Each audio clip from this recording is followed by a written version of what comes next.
But I wanted, what we're doing today is we're going to talk about some of the, again, stories from the last 4 or 5 weeks, where we're at. And then I do want to also have a conversation about real lives. And I wonder if I should take a poll and find out how many people joined today. Let's do a poll. And I'm creating one right now. And we're going to say real lives summary. I'm going to give 3 choices. Summary of crisis sessions. All right. And the third one will be no preference. All right. So in terms of me balancing the time. Okay. I don't know why it's giving me a hard time. I'll put either. All right. So the question is going to be, your preference. All right. Now I'm going to ask everybody, I'm going to add a choice. So it's in order. I'm going to put down choice 1 is going to be real lives, which is self-determination, just in case, right? I better explain what that meant. Second will be crisis sessions, summary, update. And the third one will be either, okay? So I'm going to save those polls and I'm going to save it. And I'm going to, now let's see if I can do this right, huh? We haven't done a poll in so long, Carrie. So I'm feeling like I'm going to mess it up, right? Well, I just created a poll. I saved it. All right. Well, that's interesting. Can you see if you have it, Carrie, under polls? Oh, you can vote on. Okay. So Joyce, great question. You know what? You can share future topics verbally with me and Carrie, and we're going to write them down. Carrie, see if you can find. So here's what I'm going to do. I'll tell you what, do you know how to raise your hands in the reactions thing? It says raise hand. Everybody who would prefer to spend more time on real lives, please raise your hands right now. Yeah, they're people are doing the polls as we speak. Oh, the poll's working. Never mind. Oh, yeah. And, so and right Joyce, now, do your poll first, and then we welcome in the chat or verbally future topics as well before we get started on today's session. So okay. so far, either is winning. Okay, great. Okay. With the second being real life self-determination. All right. So let me start with the summary. Let's start then in order with the crisis sessions, right? Because it does lend itself to more flexibilities, right? And more support services, what people are going through. And but what I want to do too is if people have future topics they want to add, we're going to take some time toward the end to ask you to share those. Okay. And Carrie, maybe you can keep me honest on that and make sure we ask that question. So I don't know who's worse, Carrie, you or me, on remembering stuff like that. I'm going to put a big piece of paper in front of me right here. How's that? I don't trust either of us. Okay. So let me do a recap of sort of what. I got a piece of paper right in front of me. You do? Okay, go ahead. Put it right in front of you, and that way we won't forget. So let's start. Let's do the update. If people want to, this is more of a dialogue today, but I do want to give you an update about what's in play right now, and sort of tell you, obviously we've got a new governor who just got elected as well. Thank you, Charlie. So here's the situation, and I think you can see me on screen. We had, starting with Hillary Dunstanitz from Disability Law Center, she kicked off the series. And then we had, she talked about the things she was seeing as Disability Law Center is able to visit programs, right? And they're able to get information in ways others can't because of their role as a protection and advocacy center and part of the National Disability Rights Network.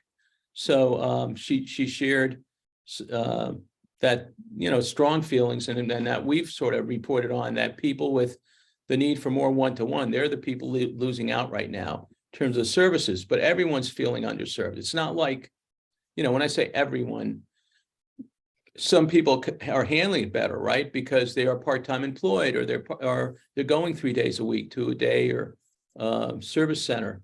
But we know that 20 rehabilitation sites have closed since, or will be 20 by January. 18 have already closed. So that meant people would have to go further in some cases, right, to go to a rehabilitation program. So that adds complications.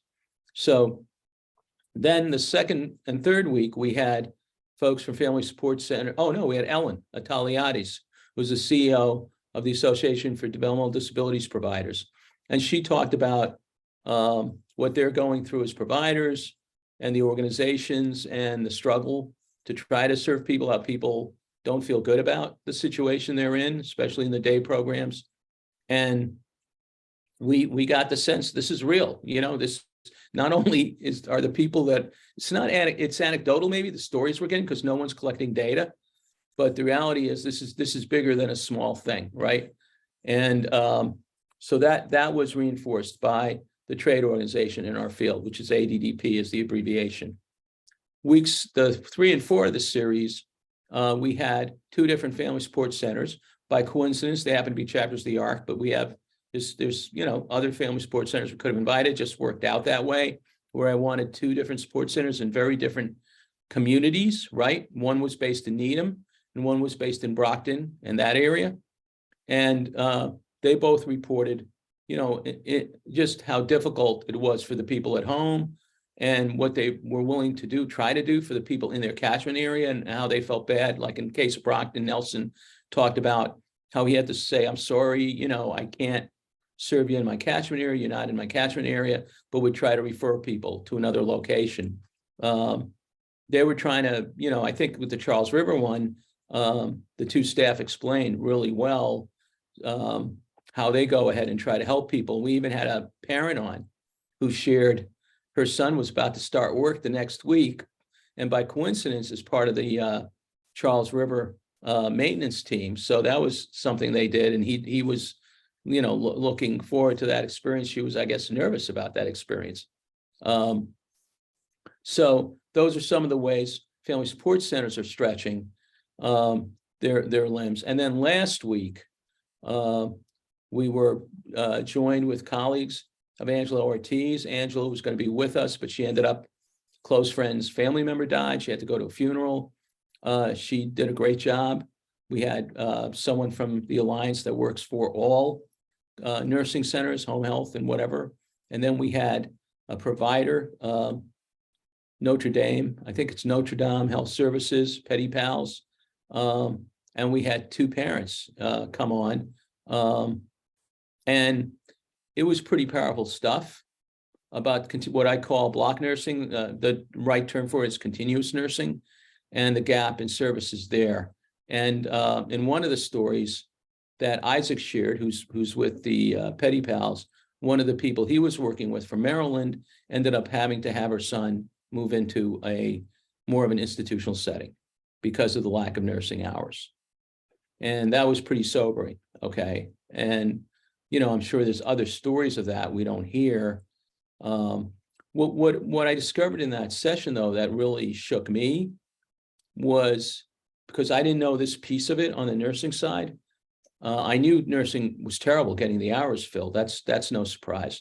But that these 2 stories, one was from Amy, who's had moved from North Carolina, and thinking life would be better here, but I think she and her husband had to move anyway, right, because of work.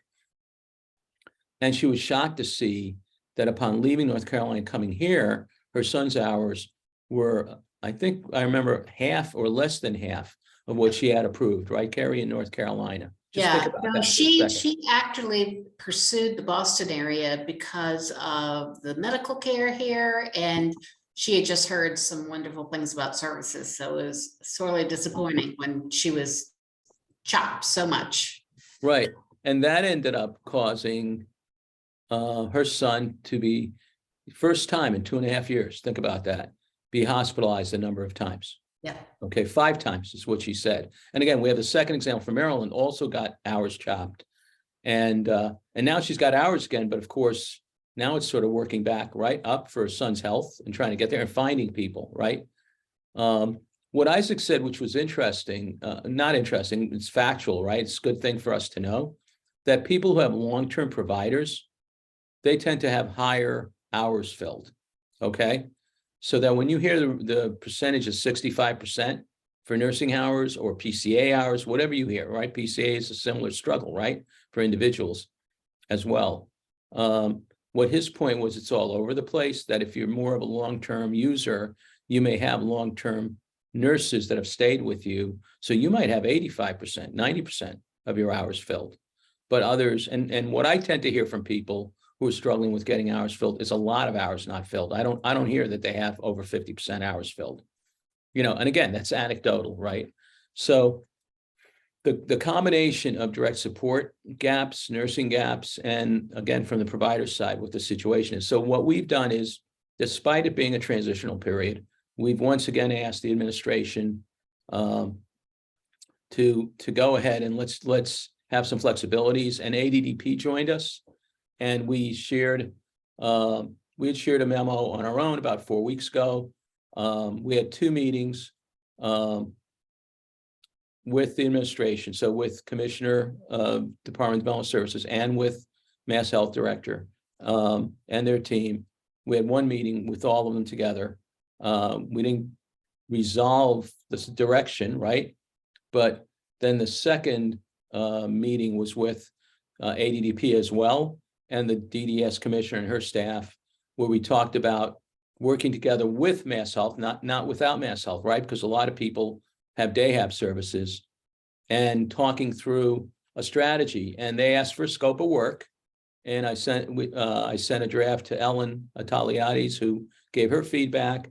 That draft went in literally the day Ellen got me her feedback. So within days, we did it over the weekend, because the last meeting was on Thursday. Over the weekend, while I was away, did the draft, got it to her. She had it back to me on Monday. And she got it from me like Sunday night. So that was great on her part as well. So now we're waiting to hear back from Mass Health and DDS. And then Secretary of Health and Human Services has been responsive in terms of communication. And we've explained to her the situation, and we're just in case there's other, what do you call it, complications that are holding things up from doing more of a, renewed strategy. So again, this is end of November, almost Thanksgiving. A new governor takes over the first week of January, but by the time the new governor gets settled, we could be talking another 6-month delay of trying to figure out a strategy. So what's the strategy we're recommending? I think we've talked about this before.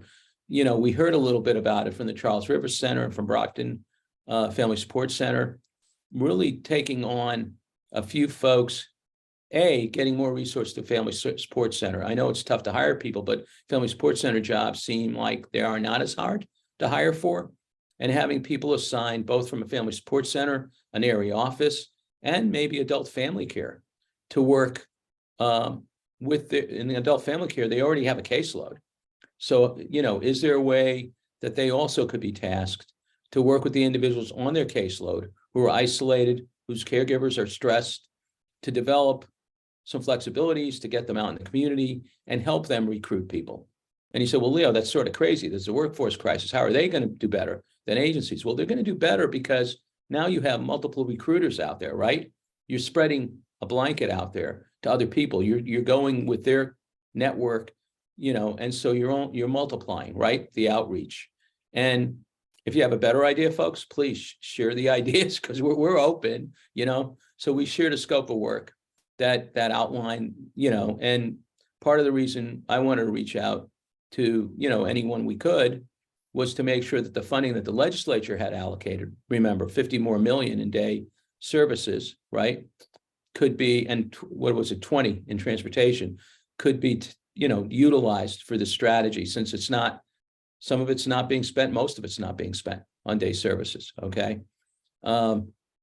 Remember, Mass Health is a different animal. It does not need a supplemental budget. It operates on a deficiency budget because it's an entitlement organization, okay? So that's the update on that. Any questions on that? And then we're going to shift gears to a very related topic, which is real lives and self-determination and more flexibilities. Because part of what we're asking for is to allow people, responsible parties, to get reimbursed for what they're doing. So maybe they can then use that money to reach out to relatives, whoever, in a flexible way, be able to get more assistance, right? Anybody want to Yeah, add to Leo, that or jump in before we shift? apologize because I was late getting on the call, but was there anything in what you said that applied to people who were in group homes, or was it pretty much restricted to people in the family home? There's nothing stopping us from applying the same principles to the group home. So let's say someone's stuck in a group, let's play that out, right? 4 or 5 people in a group setting, right? And that individual hasn't been able to get it to a day program. I would think that also is, right, appropriate situation to do something about. So the individual gets to do some things. In fact, Kathy, you mentioned that someone else had just contacted us and said her son has pretty much been stuck, in the house. And when they go up, maybe it's like a 4-person outing, and because of the staffing crisis, right? So that would be a strategy to take the same approach and get some more individualized assistance, right? For the individual in a group setting. So, and we got to make sure we don't forget that when we're having the discussion, right? It's not an easy discussion. I can tell you that folks in those 2 meetings, the bigger ones, in one of the meetings, I was told there was a workforce crisis. And I think I'm aware of that, and so it was sort of, and I get it. I get people are stressed, in their work. And there's also other things going on in the background, right? Like getting ARPA funds out. But on the other hand, if we can't think of better strategies, right, to help people on the ground, then I don't know what the ARPA funds will be doing, right? Right. Well, it's just to let you know to the degree to which we have fallen or whatever. It's, we're at the point where we are going to be requesting DDS rent an office that my son can go to for an hour or so, 3 mornings a week with the staff from his group home, just so he's got someplace to go and he can do things there with the staff from the group home. So we don't need any additional staff. We need the office. Tell me about that. So I'm curious, like that's interesting. So in your case, the staff's there, but they're concerned about just taking them anywhere in the community. Is that the They issue? have to take him someplace. It gets him in the habit of getting up and getting dressed and leaving the house in the morning. Right. And the office idea, is that because it's something it has boundaries and it has, as opposed to taking them to a mall, right? Or He's something. going to get thrown out of the mall and they're all going to get arrested. Gotcha. I was wanting you to say, okay. I want us to walk into a room where we Right. shut the door. I hear There's you. no windows. Yeah. So to me, that's a great deal. So to me, you have the solution there. Right. But And it's cost effective. It's pretty, DDS right? has to agree to do it. And the reality is that somebody other than him might use the office. You could set it up so he's there from 9 to 10, Monday, Wednesday, Friday. Somebody else is there from, 2 to 4, Tuesday and Thursday. Carrie knows a building where there's some open office space anyway, right? Carrie, one of our providers, has some empty office space, you were telling me. So it may not even be a big spend, but the point is there is office space available, even if you have to rent it in a lot of places because of the economy. Right. And so the thing is what we want DDS to do is we want DDS to pay for the office rental. Yeah. And because he can only be transported 2-on-1, we are asking for an additional 6 hours of ALTR. But they have the people, they just have to be able to pay the people. Right. And this would be offset because he's not going to the day program. He's not going to the day program. 6 hours seems reasonable to me. Okay, because I'm talking about 3 days a week for a couple hours each, Right. 2 to 3, or I'm talking about 2 days a week, 4 to 5 hours each. Okay, for people that, depending on what they need, right? Everyone's Right. different, and someone might want to stay of 4 to 5 hours with them, whereas somebody else. And this again, I'm learning from people on the ground. This isn't something I'm inventing, just like I'm learning from you, Kathy, about a different kind of solution. Okay.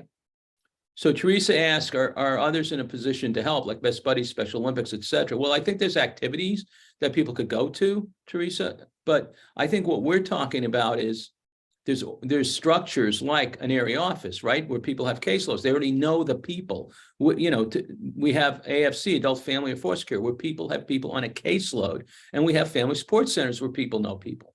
So I think if you're going to go that route, you really want to have, the family support centers are probably the hardest, right? Because they're going to have to get to know the person a little better than they do, because they're not necessarily doing things with people that are on the caseload. And some of these people, probably they should be assigned to the people that are at home as opposed to in a group home, right? And the area office staff, if they're willing to do it, or we can get people to get them willing to do it, they could be assigned to the people, have the caseload where the people are maybe in a residence, right? And isolated and not doing stuff, because there would be some knowledge, right, of those individuals. So Pat mentioned that Mass Health is working with DDS to allow individuals with HC choice to have their AFC caregiver also be allowed to be their AWC provider. That's interesting. Some DDS offices won't allow it. Yeah, so let me just say to that, I don't have a problem with that, but that's not solving the problem, I think. What that's doing, well, maybe it is solving the problem, actually. I'm going to think about that. Do you want to explain that a little more, Pat? Like how that would play out, if you don't mind? Because maybe are you saying then they would do what I'm talking about? Like they would have as a AFC caregiver. So not so much the AFC nurse or staff person at the agency, you're saying the actual caregiver that knows the Right. individual, right? Right, the actual caregiver, do the day program, or work with their individual, outside of the home, Yeah. to be their Yeah, day program right. with, So they with take them out. one-on-one. I mean, the Right. caregivers, if they're not in a day program, the caregiver can't work. If the caregiver can't work, Right. they need to have extra money to begin with, and that kind of solves both problems. That's a great, yeah. And so what you're doing with that suggestion is you're making it more real, what we're recommending, that's an even better pathway, right? And that's somebody else who could say, we'll sign up for 2 to Yeah. 4 at an office. Yeah, You could get 2 or 3 people who want to come and do, Right. like a no music question. therapy group or whatever. Right, Right, right. that would be perfect. Yeah, Pat, I'm just curious, when did you hear about this? It's been going through, for about the last month, Okay. because some DDS offices allow it and some don't, and we're trying to get consistency throughout the state. So, So it's what's gone up interesting- to Allison and Anna's in Mass Health, and she's working with her lawyers and DDS to find out, to give us a definite answer across the state. Yes, let's do it. No, no one can do it. Right. So But right Scott's now, it's an asking, agency, yeah, a DDS agency, whatever they choose to do. what's really interesting about that? So we had everyone in the room 2 Mondays ago, okay? And nobody brought that up, that they were trying to do that systemically. So, and what you're telling me is Mass Health is reaching out to DDS in this case. Is that correct? Yes, Wow, okay. Well, that's great. because the Adult Foster Care Council is working to get an answer on this So for all the Pat, AFC. So just so you know, okay, it did not come up at my meeting, and you said it's been going on for months. So that sort of would have been a nice thing for them to say, right? Because we could have had a chat about it right there and then. But thank you for telling me about it. And I think I'm going to write it down, both those things, the Kathy's thing and your thing, because again, it's just really, again, helpful, right? More ideas we have like that. And in some it's, cases, the you know, caregiver's it's- not going to want to do it, right? And so that's the whole point of having people help. Now, Scott oversees Grow Inc. Scott, great to have you with us today. And yeah, it would be great for day providers to be doing this additional stuff. A lot of them tell me, Scott, that they're not able to do that because this actually started this journey more than 18 months ago with chapters in other organizations where I was asking about this sort of strategy, right? Them sort of being on the ground. And if you're willing to be able to do it, I think you could be, clearly there's nothing, not only is there nothing stopping you, but you'd be another resource, right? In your catchment area to be able to offer that. You want to comment on that? Sure. Well, first of all, Leo, I'd love to just say that I'm so glad to see everybody coming together to try to think of creative solutions to address all of the needs that we're finding. But yeah, it's something that I hadn't really thought about. Of course, we're all desperate for help, and folks are desperate to get out of their homes and return to services. So why not hire some of the caregivers that are they're already background checked, they're already used to the people that they work with. I just wouldn't know how to access them and try to find who to market to and to communicate with. But I would absolutely be open to the idea of entertaining that as an option. So that's, okay, I get it now. Yeah. So here's the good news and bad news about that. The good news about that, they are a possible source of employees. The bad news is probably their schedules are going to be different, right? Because they might have two people with them. Even if they have just one person, they might have other responsibilities at home. So what this is doing, it's more like, and maybe they'd want to do it. Maybe they'll work just 2 days a week for you, right? That is a possibility. So it's another creative possibility that some may choose to do. So to put on the table. So thank you. Thanks. That's a good input there, Scott. And Pat just said, I'm sorry, Allison Leo, I said, just wanted to say Yeah. one other thing. if go I ahead, could. go ahead. We're really trying our best now to open up some other program times, like 3 to 7 and weekends. And so let's say, hypothetically speaking, we have a dinner and a movie one night and a cooking class on a Saturday. Maybe something like that could work better in people's schedules if they're caregivers, because it would be a finite amount of time and not on an everyday basis, and not all day, every day. Right. Something to No, consider. that's, I've heard some people thinking about that. So, and would your people work overtime? Is that what you're thinking? And like, Yes, they would, absolutely. Yeah. Yeah. so so Allison, so just so you know, my meeting with Mass Health and DDS was on the 10th.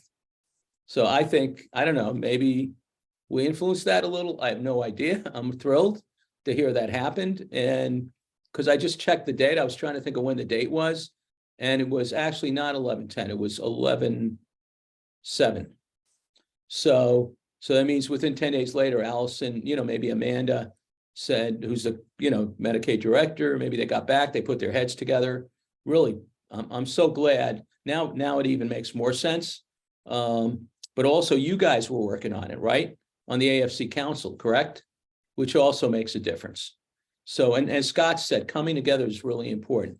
And then Kathy, I got your point. Yeah, it hasn't been approved yet, but it seems pretty reasonable to me. It is reasonable request. Somebody had their camera on, they were driving. I don't know if they want to comment too. And then we're going to switch to, actually, you know what? This is great input on this. I'm going to switch to real lives before it's 12:45 or 12:50, okay? I was going to say, this is a good segue to real Yeah. lives, because one of the concerns a lot of people have is consistency. Right. So, so one of the big things, as Pat mentioned, about paying AFC caregivers, or as Scott says, maybe AFC caregivers could work in the day programs as well, whatever, but to pay them for the fact that they can't work, they're not able to get out. Well, that's something we believe, like for families at home as well, who are responsible parties, that makes sense to us, abundant sense. So, and one option, it's not a program, it's called the self-direction program in the regulations, but it's actually an option, a service option, which is self-determination. And how many of you, I don't know how many of you here are involved in that, but one of the problems is on the limitations of what you can do. And the law itself doesn't have the limitations that the regulations have, but the law does need to have regulations to implement it, right? But we haven't had them since 2015. The law was passed as part of the acts of 2014. And unfortunately, maybe, we don't know what the motives were. The regulations that were drafted are very light on DDS responsibilities, very heavy on the participant responsibilities.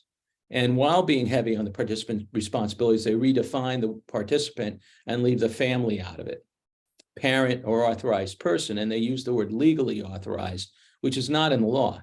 I can authorize, Diane Huggin or Carrie Mahoney to talk for me, right? And you know how you've done that with medical people? They get you on the phone, you authorize that. That's what the law says. The DDS reg says it has to be legally authorized, which means now you got another layer, right?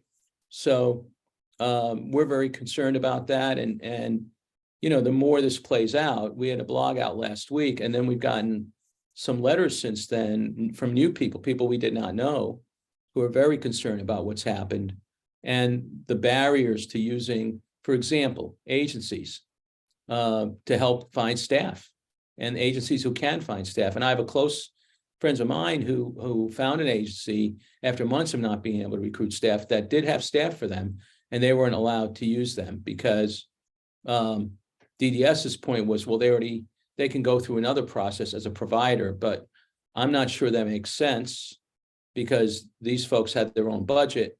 Let them decide, you know, what makes sense to buy services from this agency, you know? And obviously it's not the same as what DDS is buying, right? Anyway, anybody want to comment on that? On the hearings today at 1, it's actually less than 30 minutes from now. A whole bunch of people I think have signed up to give input. Anybody want to share your feelings about that? And I can talk more about the law and the regulations if you'd like, if you'd prefer that. The thing that struck me immediately is that the law says that they're supposed to be including a full range of levels of disability in self-direction. But if you read these draft regs, it's if you are nonverbal, live in a group home, it's a non-starter. And while there are services that they say people can self-direct if they live in a group home, they are things like an assistive technology assessment, a short-term behavioral intervention, occupational therapy for maintenance of skills. There's nothing that you could use to pay for any kind of enrichment activity. So in fact, just want to say your first comment, it's anyone eligible in the law for DDS can use self-determination. That's your point, right? And with the roles and responsibilities, let's do your first point first. There's nothing in depth about what DDS needs to do to help. And the law says, in fact, and it's in my testimony here, and I don't want to read it point by point, that DDS does have to train their staff and everybody to assist people. In fact, the regs actually say that.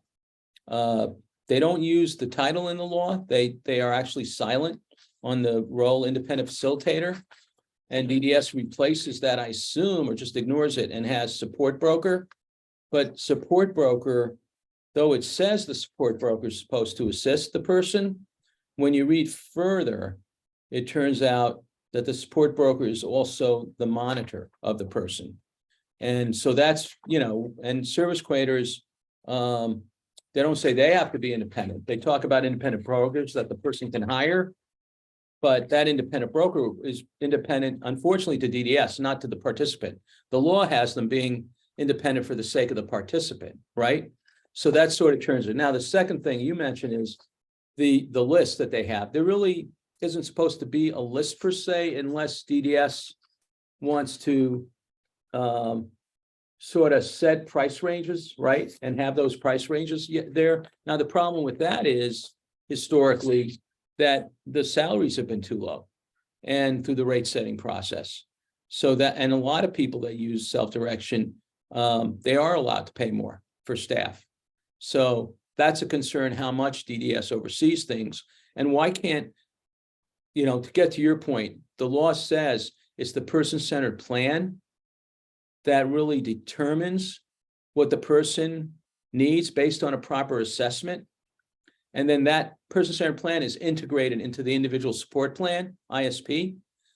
In the regulation, they make the person-centered planning process, not the person-centered plan, and they make it subject or under the domination of the ISP, which isn't what the law says, okay? Now you say, well, Leo, you know, if you're a DDS manager, you're gonna say, oh, that's really crazy. How can you let us just let anybody come up with anything? Well, they can't just come up with anything, because DDS, in consultation with the individual and his or her chosen planning team, gets to negotiate that. And, you know, they don't get just any amount of dollars. They can't get more than they would get in traditional services, right?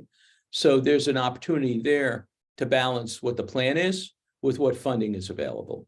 So And there is, that's EDS how has a they're lot of basically control. Keeping people in group homes from using it is by Well, you saying, can't- because the you- group home's supposed to be all inclusive. Yeah, but you can't use it in a group home for residential, Kathy. You can use No, it for I know, day. but you can't use it for anything else either. Yeah, you're supposed to be able to use it for, you can choose to do self-determination during the day. You could, that is supposed to be allowed. Right, And that so historically what, was what they allowed. told us was they have to be paid exactly the same amount as the group home staff. Well, it might be that, well, who knows, right? Sometimes people are told different things in different Right. areas.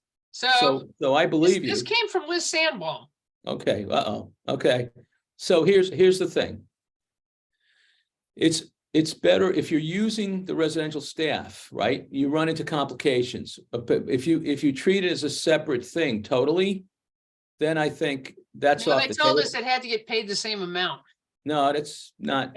That's why we wound Yeah. up with this wonky thing where Yeah, they reduced his service fee and he pays his tutor directly out of his SSI.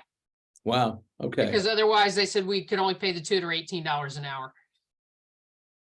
Wow, okay, well, I'm gonna have to ask some other folks that are like you, active in this, to see if they've run into that, because there are ceilings, right, on what you can pay people, but I always thought it was higher. Like, I know someone who pays through DESI $20-something an hour for the people that work with her family members, so I'm sort of surprised, right? And you must know people too that pay Yeah. that rate, right? Yeah. So, yeah, so I am surprised about that. Anybody else want to jump in on this? And just want to say, Diane, you're right, supported decision-making almost passed. It's not quite passed yet, unless it just happened the other day. I think there's some negotiation going on for that. Right now on the House side is what Maura told me, and Maura's been working very closely. So a lot of you don't know this. We've been working unbelievably closely from the beginning with MDDC and Anna Krieger, and everything from introductions and sort of behind the scenes stuff. And so it's something that probably isn't public out there. But what I understand now is that, but the point is still well taken, that here are a lot of legislators saying, hey, we want to see supported decision-making. And at the same time, we have this really formidable set of regulations coming out that are limiting it. I mean, and that's an honest, assessment of you, of the bill, right? It's just, I mean, of the regulations, sorry, I'm thinking of the SDM bill. I'm losing my mind here, I apologize. But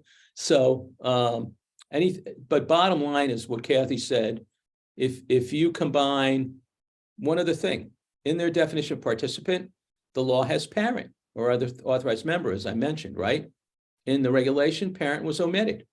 So if you add the responsibilities of the individual, someone who's not, they would need to have just a guardian, because parent's out, legally authorized representative, they'd have to make the parent, like, I guess, what do you call that? A personal, the right to make decisions. There's a word for it that's not not a guardian, that we do it for people as we get older. We're able to speak on their behalf.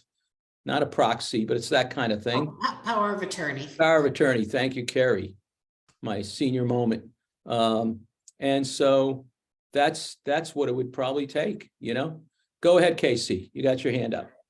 Hi, yeah, I just want to, oh, sorry, that's the dog. And my daughter is newly out of the educational system, and she is a high functioning kid with medical needs and has nursing. And we have been kind of pushed towards obviously agency with choice or self-directed. One second, let me just.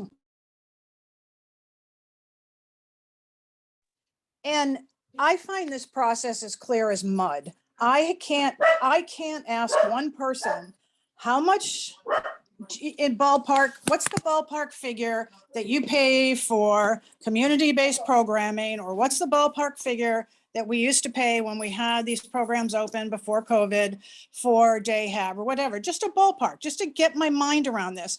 So then you're pushed kind of in this direction to do self-directed or agency with choice. I found the agency with choice didn't do much of anything. I still don't have a budget. So then I'm out there hunting for people like they would be. I don't even know what I'm gonna pay them. Like, what is the rate? So then I find a place who is paying trained people who tend to stay with you. And they've been applying for DDS approval. They've gone back and forth, not getting the approval. When I mention their name, then like I still get nothing. I get no dollar figure. You know, we're talking really years here. So it took me forever to find a nurse who could only fill some of the hours. And it's just so convoluted. I mean, it is the most inefficient. I'm sure I'm not saying anything that everybody else doesn't No, experience, but well, your I don't even know experience. where to go anymore No, because I so- don't get answers. Right, so, well, first place, do you have an allocation yet? I have no allocation. I keep asking, what are we talking for money? Right. Where So- is the line item budget? Like, and there's so many different programs and way to Right. kind of allocate things, but Right, you have to be in this program. Well, I have a kid who needs to pull really from different areas and they have Understood. no way of coding, I keep getting told. You can't code for flexibility. No, and- It's insane. so, first place, I just want to tell you, you're not alone. I know that's not necessarily super comforting. But there are people, so I would recommend you find your regional manager, right, in your region for self-direction, just in terms of giving you an immediate feedback and say you really need them, like find who's the area person who can help you really make this work. But secondly, there's a group we host, MA21 Alliance, and it's on self-determination. And a few of the people are on, like Diane Huggins on today. She facilitates the group. Ed Underwood, who's been great. We got a ton of great volunteers. And we also have several agencies that are part of that we, several statewide agencies like MASS and MDDC and Mass Down Syndrome Congress. And I know I'm going to leave somebody out, AFAM. Don't let me leave anybody out. But those groups are also invested in making change. And we had several meetings with the state. Well, I guess several meetings, but only 2 or 3 of them were with the folks that we identified, right, as sort of people who were giving substantive input. And then those meetings were stopped by the state, probably because we were asking for too much, which is what you're looking for. So we're going to keep asking for what you're asking for, Casey, and that's our goal. And that's part of the ask right now on the table as well. And that's why the regulations today, there's going to be a good turnout because people are where you're at. So I want to just say in terms of your situation, I really want to encourage you. You can also tie in with the MA21 group. In terms of funding, just to be clear, there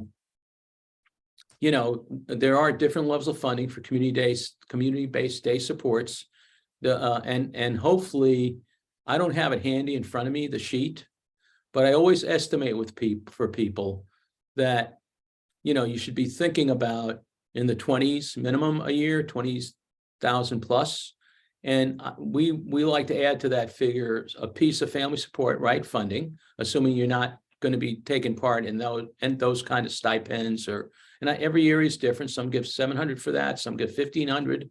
And then we would add whatever you would have gotten for transportation, right, for your family member. So that might be $3,000, might be $5,000, might be $6,000, right? I would say probably somewhere around 5,000 is probably realistic. So that gets you, from my perspective, into the high 20s minimally. And then if you have someone who needs intensive supports, now you're talking about B or A level of community-based day support. So those are some examples that you're talking about more money in terms of the base. And that's not for residential. That's not if the person's priority 1. Residential is a whole different animal. And again, should be in our recommendations. We made some recommendations around that. That doesn't mean they're going to be accepted. I think we're going to have to sort of go to bat for this, right? And then Kerry just put up the notice on the hearing. So any last things before, look, I just want to encourage you to keep nudging away. Okay, Casey, and any last things anybody wants to add as we sort of get ready to transition to the hearing? Go ahead, Diane.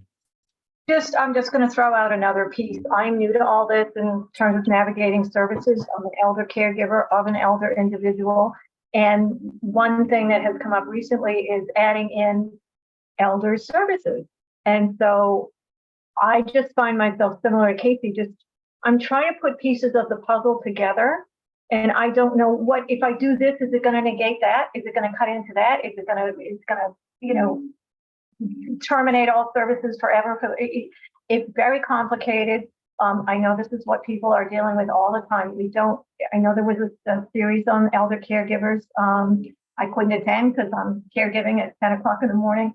But there's just so much to try to put together for one individual that there's nowhere to go really to put all these. And that's why it's important to have someone that's independent for you, right?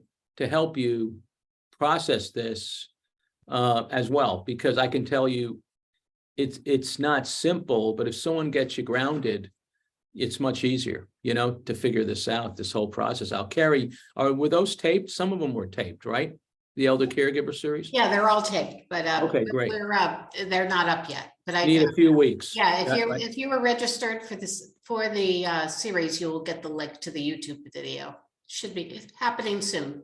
Good. Thank you. But Diane, great point. And I can tell you, I had someone come over to my parents' place some years ago when they were still living, and I thought it'd be really helpful from the ASAP, and it's a big ASAP. I'm not going to say what ASAP. And he started going on about he never was helpful, right? They made too much money to get, and literally by $500 too much money, right? To get certain things, but we would have paid for certain things, right?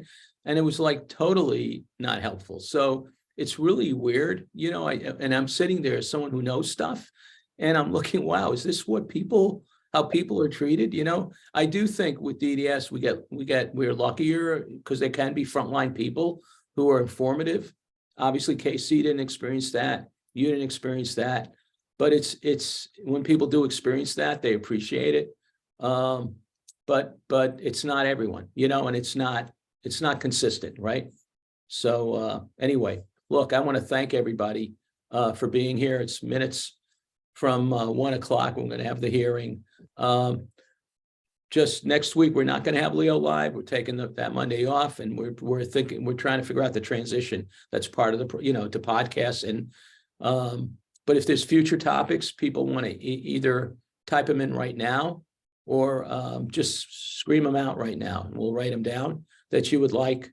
We're happy to do those, and we're not going to let this topic go away, obviously, right? Both the self-determination and the crisis that so many people are facing, so I want to ask you guys to hang in there, and we are going to keep fighting at it, and want to wish you a happy Thanksgiving, and see you on the other side in a week or 2 weeks. Thank you. Thank you.